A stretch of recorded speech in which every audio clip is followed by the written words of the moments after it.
এবার দেখি ফেরাউনের ম্যাজিশিয়ানসরা কারা, জাদুকররা কারা। ফেরাউনের ম্যাজিশিয়ানসরা মুসা আলাইহিস সালামকে ডিসক্রেডিট করেছিল, তাকে চ্যালেঞ্জ করেছিল।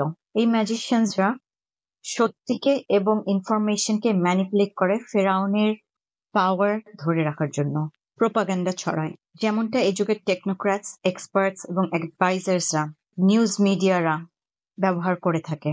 এমন সব পলিসি বানায়, জাস্টিফাই করে এবং ইমপ্লিমেন্ট করে যেটা রুলিং ক্লাসের গোলসকে সার্ভ করে।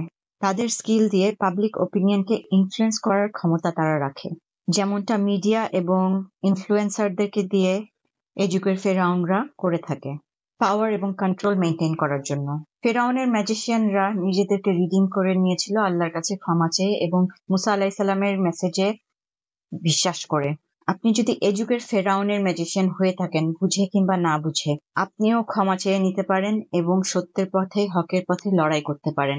বান্দা মাফ চাইলেই আল্লাহ তার বান্দার গুনাহ মাফ করে দেন এবং আবার সুযোগ দেন। বাচ্চাদের দাবিতে হেল্প করুন, জনগণের সাথে থাকুন, ন্যায় ও সত্যের সাথে থাকুন।